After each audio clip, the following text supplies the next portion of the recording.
Hello అండి, అందరూ ఎలా ఉన్నారు? నా పేరు Sneha. Welcome back to my channel.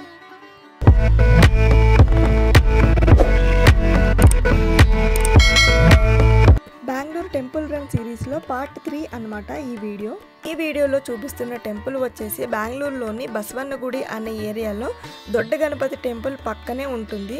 Dodda Ganapati temple వీడియోని నేను పార్ట్ 1లో వేశాను. ఎవరైనా చూడని వాళ్ళు ఉంటే వెళ్ళి చూసేయండి. ఈ టెంపుల్ పేరు బిగ్ బుల్ టెంపుల్. బుల్ అంటే దాని అర్థం ఎద్దు కదా. ఈ ఆలయం లోపల కూడా ఒక పెద్ద నంది రూపంలో ఒక శిల ఉంటుంది. ఇంత పెద్ద నందికి ఆలయం కట్టించడానికి గల కారణం 500 సంవత్సరాల కిందట జరిగిన ఒక సంఘటన. స్టోరీ గురించి ఆల్రెడీ నా ఛానల్లో వేసనకాయల జాతర అనే వీడియోలో నేను చెప్పాను. మరొకసారి ఆ స్టోరీ గురించి నేను షార్ట్ కట్లో చెప్తాను. కొన్ని సంవత్సరాల కిందట బగల్రాగ్ అనే కొండ మీద వేరుశనక్కాయల పంట పండించేవారు. ప్రతి సంవత్సరం లాగే ఆ సంవత్సరం కూడా పంట పండింది. ఒక రోజు రాత్రి ఒక పెద్ద ఎత్తు వచ్చి ఆ పంటలను తినడము పాడు చేయడం చేసింది. నెక్స్ట్ డే కూడా అలాగే చేస్తూ వచ్చింది. వాళ్ళ పంటల్ని ఎవరు పాడు చేస్తున్నారు అని తెలుసుకోవడం కోసం రైతులు ఒక కాపలాదారుని అయితే పెట్టారు.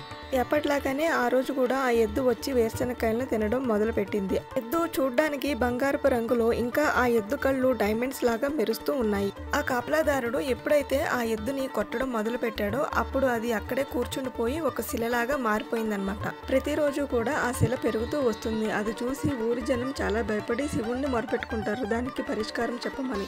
నంది తలపైన త్రిశూలం ఉంచితే అది పెరగడం ఆగిపోతుందని శివుడు చెప్తారు.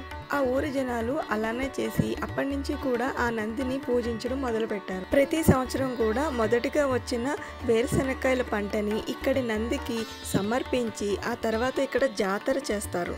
ఆ జాతరని కడ్లేకాయ పరిచయ అని పిలుస్తారు. ఆ జాతర కార్తీక మాసంలోని మొదటి సోమవారం చేస్తారనమాట. ఇప్పటికీ కూడా ఈ నంది విగ్రహం కొంచెం కొంచెం పెరుగుతూ ఉంటుందని ఇక్కడ జనాల నమ్మకం అన్నమాట.